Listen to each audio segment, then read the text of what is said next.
बात बहुत समय पहले की है। एक घने जंगल के किनारे एक छोटी सी बस्ती में धारा नाम की एक गरीब विधवा स्त्री रहती थी। उसका परिवार कभी बहुत सुखी था, परंतु पति की मृत्यु के बाद उसके जीवन पर मानो अंधेरा छा गया था। उसके कोई संतान भी नहीं थी। वह अकेली टूटी झोपड़ी में किसी तरह जीवन बिता रही थी। एक दिन रोज की तरह वह जंगल में लकड़ी इकट्ठा करने गई। तभी उसे एक मोटी सूखी डाल मिली। उसने उसे उठाया, मगर उसे क्या पता था कि उसी डाल की फाक में एक छोटा घायल जंगली गिरगिट छिपा बैठा था। जैसे ही वह घर पहुंची, गिरगिट बाहर निकल आया। धारा ने उसे देखा, मगर मारने के बजाय बोली, अरे तू भी क्या मेरी तरह अकेला भटक रहा है? डर मत, मैं तुझे कुछ नहीं करूंगी। उसके पास एक छोटा सा पालतू खरगोश भी था। वह भी उस छोटे गिरगिट को सूंघकर खेलने लगा। धारा का मन इतने सालों बाद किसी को देखकर भर आया। उसे लगा जैसे घर में फिर से जान आ गई हो। उसने गिरगिट को सहलाते हुए कहा, मेरे पास देने को कुछ नहीं,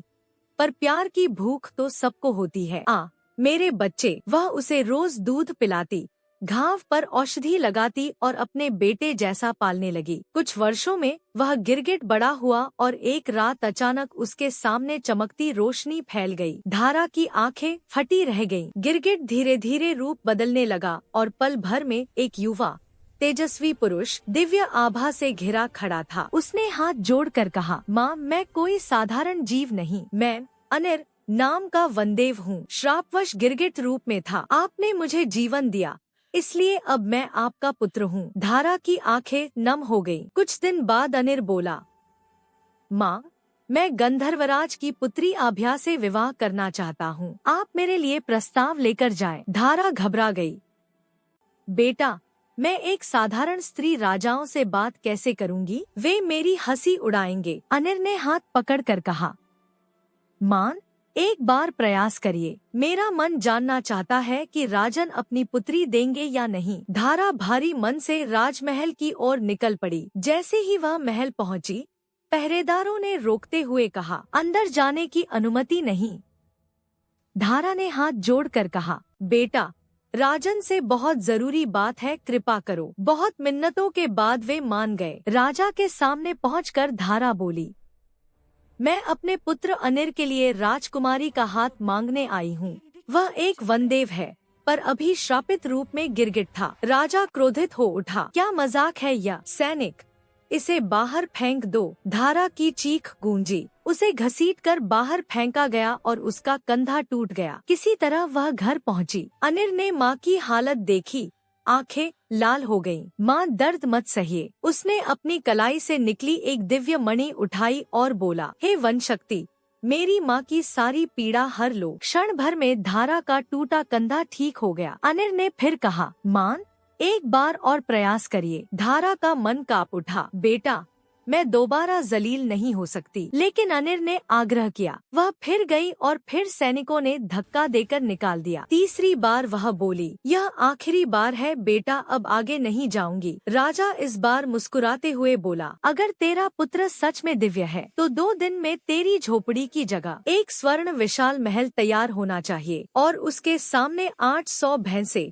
200 घोड़े और 300 वनरक्षक खड़े हों। धारा अवाक रह गई। अनिर बोला, माँ, यह इच्छा कठिन नहीं। रात को वह जंगल की गहराई में गया, मणि उठाई और मंत्र बोला। वनदेवों की शक्ति से यह झोपड़ी दिव्य महल बने और समक्ष सभी प्राणी मेरे स्वागत में खड़े हों। अगली सुबह सूरज की रोशनी में एक अद्भुत महल चमक रहा था। जंगल के महारथी भैंसे, घोड़े, वनरक्षक सैनिक पंक्तियों में खड़े थे। राजा इसे देख भय और आश्चर्य से कांप गया। राजकुमारी आभ्या का विवाह अनिर से राजसी रीति से हुआ। राजन के आंसू थम ही नहीं रहे थे। रात को अनिर मनुष्य से फिर वनदेव रूप में बदलता। उसने कहा, आभ्या, यह रहस्य किसी से मत कहना। अगर किसी को पता चला, मैं श्रापवश किसी अज्ञात लोक में चला जाऊंगा। आभ्या ने वचन दिया। एक समारोह में जब अनिर अपने दिव्य मानव रूप में पहुंचा, सब उसे देखकर दंग रह गए। राजकुमारी की माँ ने धीरे से कहा, काश मेरा दामाद ऐसा होता। आभ्या का धैर्य टूट गया। माँ, जिस युवक को आप सराह रही हैं, वह मेरे पति ही हैं। जैसे ही यह शब्द निकले अनिर अचानक गायब हो गया। आभ्या चीख पड़ी, अनिर, वह कहीं दिखाई नहीं दिया। अगली सुबह आभ्या पति की खोज में निकल पड़ी। दिन रात, वर्षा धूप, पहाड़ रेगिस्तान पार करती रही। 4 दिन बाद एक वृद्ध सन्यासी मिला। बेटी, पूर्व दिशा में पर्वत शिखर पर सूर्यदेव मिलेंगे, वही बता पाएंगे। वह आगे बढ़ी। सूर्यदेव बोले, तुम्हारे पति सुरक्षित है, पर पश्चिम के द्वीप पर रहने वाली भयानक मायाविनी कर्कसा ने उन्हें बंदी बना रखा है। समुद्रदेव से मिलो। समुद्रदेव मछली रूप में आए और बोले, पीठ पर बैठो पुत्री। क्षणों में वे समुद्र पार कर गए। जंगल में भयावह हंसी गूंजी। कर्कसा ने आभ्या को पकड़ लिया। अंदर जाकर उसने देखा, पिंजरे में बंद अनिर। दोनों ने एक दूसरे को पहचान लिया, पर कुछ नहीं बोले। कर्कसा धमकी देकर शिकार पर चली गई। आभ्या ने अनिर को छुड़ाया, लेकिन कर्कसा ने यह सब देख लिया था। कर्कसा ने आभ्या से, इंसानी मांस बनाकर रखना। आभ्या डर गई। अनिर बोला, मत घबराओ, मैं इंतजाम करता हूँ। जंगल से वह एक जंगली बकरे का मांस लाया, अपने खून की कुछ बूंदें मिलाई और पकाया। कर्कसा ने खाया, उसे शक नहीं हुआ। अगले दिन कहा, एक बर्तन इंसानी खून चाहिए। आभ्या ने अपनी उंगली काट ली। अनिर ने रोकर कहा, तुम पागल हो, इससे बर्तन कभी नहीं भरेगा। उसने जंगल से सुअर का खून लाकर बर्तन भर दिया। कर्कसा फिर धोखा खा गई। कर्कसा ने योजना बनाई, मैं शिकार पर जा रही हूँ, उस आदमी को मैं लौटने से पहले मार देना। अनिर ने कहा, अब समय आ गया है, मैं उसे खत्म करूंगा। वह एक बूढ़े लकड़हारे का रूप धारण कर बाहर लकड़ियां काटने लगा। कर्कसा वहां पहुंची। ए बूढ़े, मेरे जंगल में लकड़ी काटता है। अनिर बोला, देवी क्षमा करे, मैं एक युवा लड़के के लिए ताबूत बना रहा हूँ, जिसे उसकी पत्नी ने मार डाला। कर्कसा खुश होकर बोली, मैं उसे जानती थी, दिखाओ तो कद सही है या नहीं। वह ताबूत में लेट गई। अनिर ने तुरंत ढक्कन बंद किया, मंत्र पढ़ा और ताबूत में आग लगा दी। कर्कसा चीखती रह गई और राख बन गई। साथ ही अनिर का श्राप टूट गया।